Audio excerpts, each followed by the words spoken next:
ये आज परसेंटेज का पार्ट 2 है। ये मैंने कुछ परसेंटेज लिख रखा है 25%, 75%, 125% और 175%। ये जिनका बेस वैल्यू 4 ही है, जैसे कि 25% 1/4 होता है, 75% 3/4, 125/5.5/4। ये आप याद कर लीजिए और किसी कॉपी भी रख लीजिए और धीरे धीरे याद करते जाइए, इससे आपको परसेंटेज वो आसान हो जाएगा। चलिए आज के क्वेश्चन शुरू करते हैं।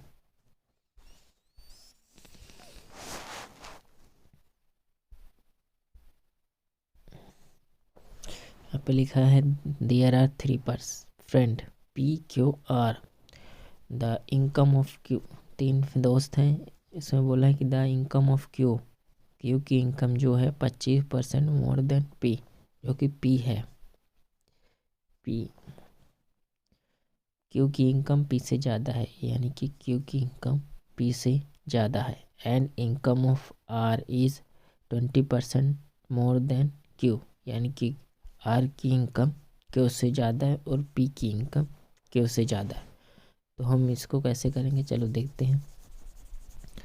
तो इसमें बोला है कि क्यू 25% की फ्रैक्शन 1/4, यानी कि पी से ज़्यादा है, यानी कि पी की ये बेस वैल्यू हो जाएगी 4 और क्यू और ये 5 कि आर की इनकम क्यू से ज़्यादा है। तो यानी कि 20% 1/5, यानी कि क्योंकि बेस वैल्यू ये 5 हो जाएगी और आर में एक प्लस हो जाएगा, यानी कि 6। तो उसके बाद उसने पूछा है income of R is what % more than P, यानी कि जो पी का इनकम है वो आर से कितना ज़्यादा है। तो आर 2 ज़्यादा है आर का पी से, तो परसेंट निकालेंगे, यानी कि 50%। ये आपका आंसर। आई होप आपको समझ आया होगा। फिर नेक्स्ट क्वेश्चन पे चलते हैं।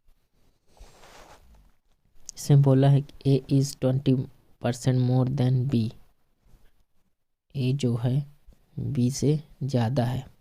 इफ़ ए इंक्रीज 10%, अगर ए को हम बढ़ा दें किसी वैल्यू से, यानी 10% से बढ़ा दें और बी को भी बढ़ा दें, उसके बाद बोला है बी इंक्रीज बाय 20% और बी को भी 20% से इंक्रीज कर दें, तो उसके बाद की वैल्यू बताएं कि ए कितना बड़ा है बी से। तो ए जो कि 20% ज़्यादा है बी से, तो 20 का परसेंट रेशो क्या होता है 1/5 होता है। तो 5 हमारा बी हो जाएगा कि बेस वैल्यू हमारा इनिशियल वैल्यू होती है जिससे कंपेयर कर रहा हूँ, और 5 + 1 यानी ये 5 और +1 यानी 6 हमारी ए की है, तभी तो 20% ज़्यादा होगा। और उसके बाद बोला है कि ए को हमने 10% इंक्रीज़ कर दिया है, यानी कि 10% ए को इंक्रीज़ किया और बी को 20% इंक्रीज़ किया। तो इसको थोड़ी बड़ी वैल्यू, ताकि जो पॉइंट में ना आए हमारा आंसर जो हम सॉल्व करेंगे यहाँ पे, तो पॉइंट इसका 10% 6 होगा, यानी कि 66, और इसका 20% यानी कि 10 हो जाएगा, यानी कि ये 10 और 50 60 हो जाएगा। उसके बाद बोला है कि ए कितना ज़्यादा है बी से, यानी 6 ज़्यादा है बी से, 6 ज़्यादा है बी से, 6 ही ज़्यादा है बी से, तो ये हो जाएगा 10%, हमारा 10% आंसर। आई होप आपको समझ आया होगा। चलते हैं नेक्स्ट क्वेश्चन पे।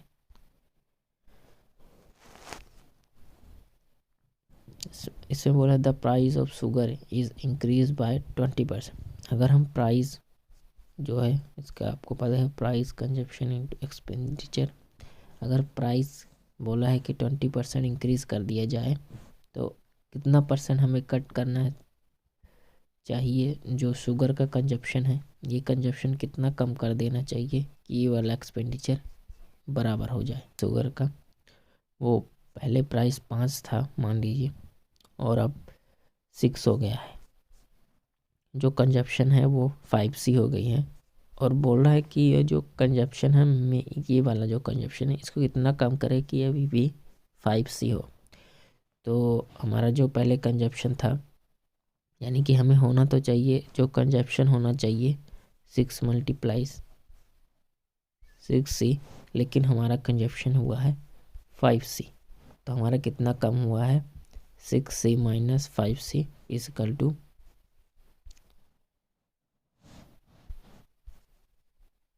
5C इक्वल टू, यानी कि 1 का कम हुआ है तो 80 और 6C का डिफरेंट 1 आया है, और हम इसको परसेंटेज का निकाल लेते हैं। मैं यहाँ पर रेज कर रहा हूँ।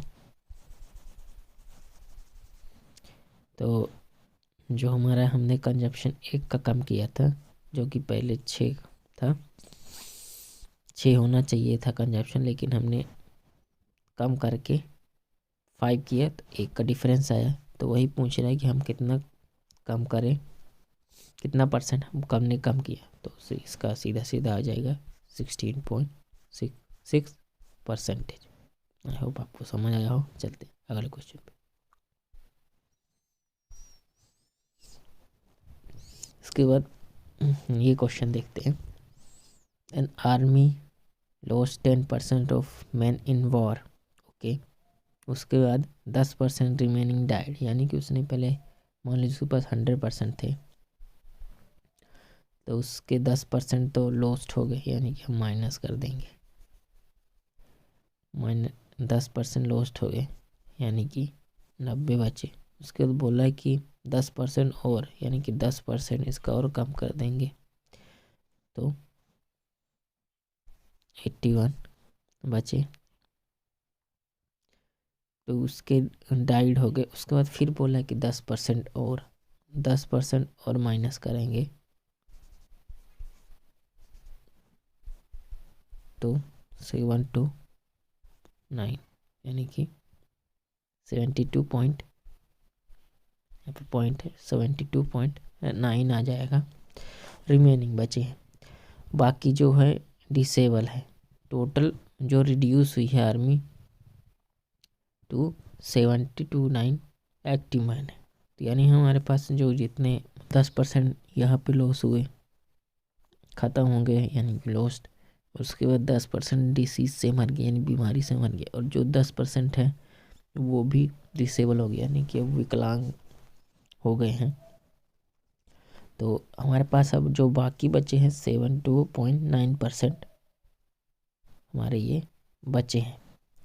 तो यहाँ पे बोल रखा है जो बाकी बचे हैं 729,000 हमारे पास हमारा इतना परसेंटेज बचा है, यानी कि ये इक्वल टू 72.9 इक्वल टू 7,29,000। तो इसको यहाँ पे पॉइंट हटाने के लिए इसको एक और 0 देते हैं, और ये पॉइंट हट गया। तो इससे काटेंगे तो 1 आ जाएगा। तो ये 10,000 और जो टोटल 100% थे इसको मल्टीप्लाई कर देंगे, ये आपका आंसर आ जाएगा।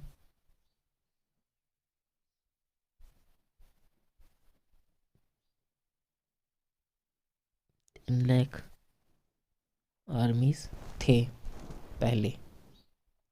आई होप आपको समझ आया होगा। In examination a student score 28% marks, यानी कि जो स्टूडेंट को पास होने के लिए उसको 28%, गलत हो।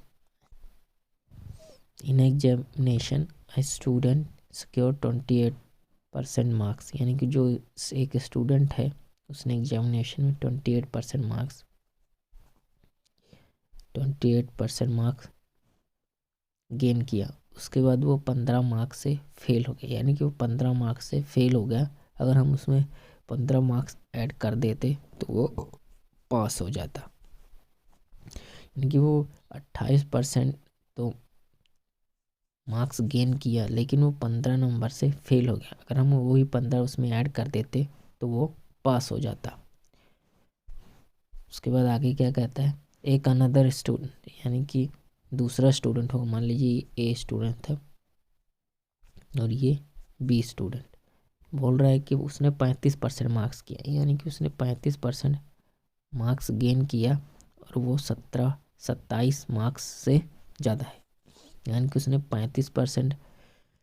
बी है, बी जो कि 35% मार्क्स गेन करता है और वो 27 मार्क्स से ज़्यादा है, यानी कि जो मिनिमम पासिंग मार्क्स है, मिनिमम पासिंग मार्क्स से 27 ज़्यादा है। अगर हम -27 कर देते तो ये मिनिमम पासिंग मार्क्स आ जाएंगे। तो वही बोला है कि मैक्सिमम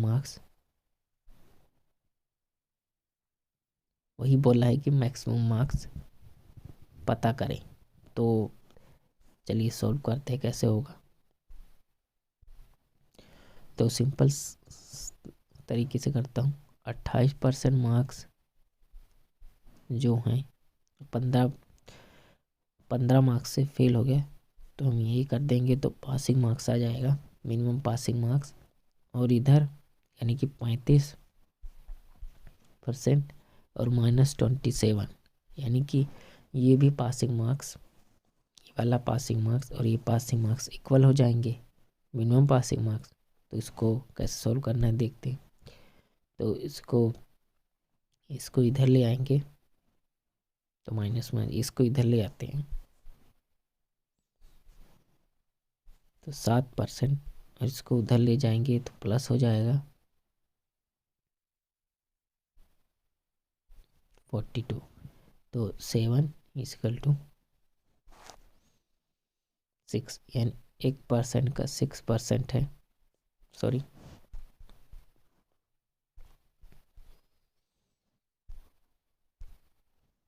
7 6 42, तो 6 आएगा, यानी कि 1% की वैल्यू 6 है, तो 100% की वैल्यू 600। वही पूछ रखा है कि मैक्सिमम मार्क्स यानी 100% की वैल्यू कितनी है, तो हमारा आंसर 600। आई होप आपको समझ आया होगा।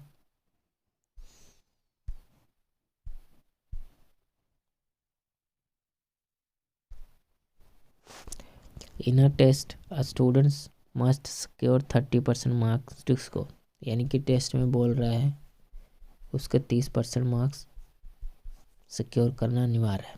अमित गेट 225 मार्क्स, यानी जो अमित है उसको 225 मार्क्स मिले हैं और 15 से फेल हो गया, तो मैक्सिमम मार्क्स कितना है। तो अगर 225 मार्क्स है और वो 15 मार्क्स से फेल हो गया, तो यानी कि 15 इसमें ऐड करेंगे तो ये 30% की वैल्यू आ जाएगी, है ना।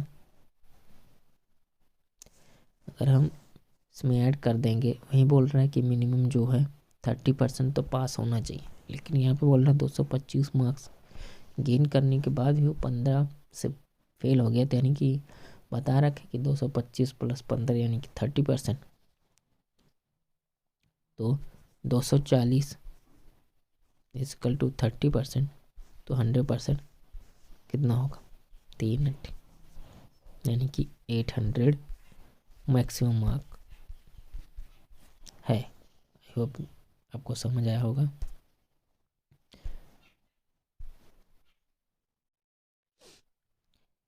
इफ 50% ऑफ नंबर, यदि बोल रहा है कि अगर 50% नंबर की 75 में जोड़ दिया जाए तो वही पुराना नंबर हो जाए, यानी कि मान लीजिए जो पहले हमारे पास मान लीजिए 100% था, उसका हमने 50% निकाल के ये 75 में ऐड कर दिया। तो बोल रहा है कि जब ऐड करने के बाद यही नंबर मिलता है तो बताइए कि वो नंबर क्या है। तो ये 50%, एक 50%, ये भी तो 50% होगा, तो अभी तो 100% आएगा, है ना, 50% ऐड करना। तो यानी कि जो 75 है वो 50% है, तो ये 75 ये भी 50%, यानी कि ये भी 75 होगा। तो 100% क्या हो जाएगा, 150। ये हमारा आंसर। ये पूछ रहा है कि 100% कि जो 100% था, यानी कि जो इनिशियल वैल्यू थी वो क्या है, तो 150 है। आई होप आपको समझ आया होगा। यहाँ पे बोल रहा है कि द प्राइस ऑफ शुगर, यहाँ पे बोल रहा है प्राइस जो है शुगर का इंक्रीज कर दिया 5, और जो नया प्राइस है 6 हो गया। 20% का फ्रैक्शन 1/5। तो पहले हमारा 5 था और अब जो नया है वो 6 हो गया। इसको को बोलता है अगर हम इंक्रीज करें, जो एक्सपेंडिचर है सिर्फ 8% इंक्रीज किया, तो हमें कंजप्शन कितना कम करना पड़ेगा। तो price multiply consumption is equal to expenditure, यानी कि पहले प्राइस हमारा ये था, कंजप्शन इतना था 5C, और अब हमारा प्राइस 6 हो गया, तो कंजप्शन कितना 8% से इंक्रीज कर देंगे, यानी कि 5.4 से इंक्रीज हो जाएगा, यानी कि हमारा कंजप्शन इतना होगा। तो बोल रहा है कि हमने कितना % कंजप्शन इंक्रीज किया। तो पहले हमारा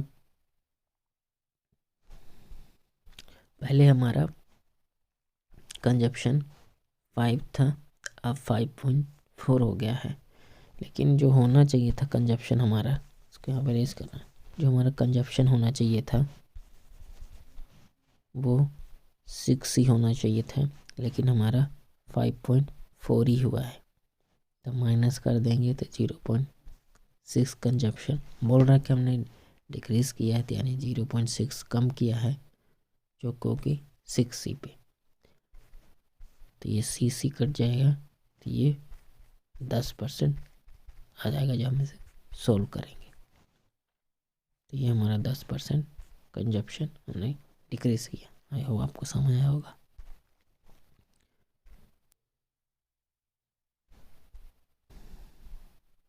इस तरह के क्वेश्चन जो है एग्जाम बोला है कि जो 53% थे वो साइंस में फेल हुए हैं, और 48% मैथ में फेल हुए हैं, और 40% दोनों में, यानी साइंस प्लस मैथ। इस तरह के क्वेश्चन हम वेन डायग्राम से करेंगे तो आसानी होगी। देखिए कैसे, ये मान लीजिए साइंस है, ये मान लीजिए मैथ है, तो मतलब 53% और 48% मैथ और साइंस। यहाँ पर बोल रहा है 40% जो है दोनों में, यानी कि ये दोनों का पार्ट है 40%, दोनों का पार्ट है 40%, दोनों फेल हुए। तो यहाँ बोल रहा है 53%, तो लेकिन यहाँ 40 से 13 कम है, 53 बन जाएगा। यहाँ 45, तो यहाँ पे 8 कम है, 48 बन जाएगा। तो इन तीनों को टोटल कर लेंगे तो आ जाएगा 61% टोटल स्टूडेंट फेल हैं। 61% मैंने बोला था कोई भी चीज़ अपने आप में 100% होती है, तो 100% स्टूडेंट थे, तो 39% पास हुए होंगे, 39% पास हुए होंगे।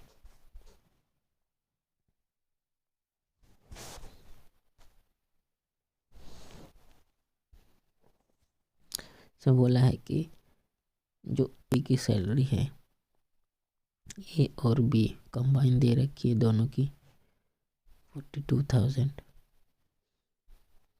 इसके बाद बोला है कि ए ने जो है, जैसे एक तो हो गया इनकम हो गया, एक हो गया एक्सपेंडिचर, एक हो गया सेविंग।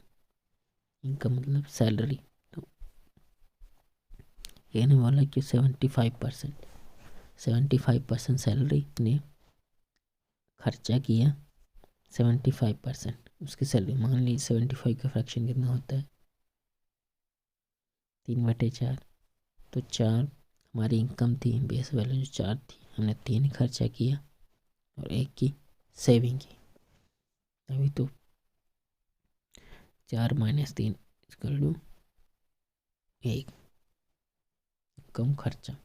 और उसके बाद बी ने अपनी सैलरी का 90% जो बी है उसने 90% यानी कि फ्रैक्शन हो जाएगा 9/10, ये उसका एक्सपेंडिचर, ये हो जाएगा इनकम। तो बी ने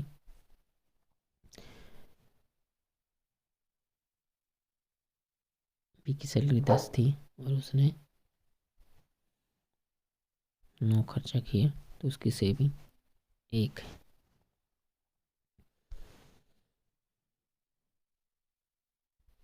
तो इसमें क्या बोला है कि अगर उनकी सेविंग सेम है, यानी कि जो ये सेविंग सेम है, बराबर होनी चाहिए, तो हमारी भी बराबर है, एक इसकी भी बराबर है और बी की भी एक बराबर।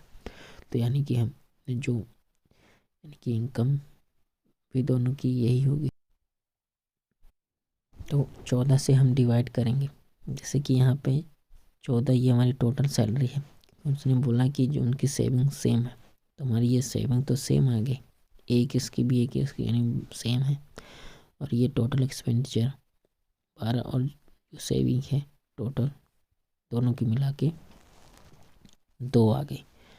तो यहाँ पे हम 14 से इसको डिवाइड कर देंगे ताकि हमें 1 की वैल्यू आ जाए। तो 3 से डिवाइड होगा तो 3000, 1 की वैल्यू 3000 आई है। तो हमें पूछा क्या है, what is the salary of A. तो ए की सैलरी क्या, तो 1 की वैल्यू 3, इसकी वैल्यू 3 है, तो 4 की वैल्यू 4 3 12, यानी कि 3000 को 4 से मल्टीप्लाई कर देंगे तो 12,000 हमारा आंसर आ जाएगा। आई होप आपको समझ आया।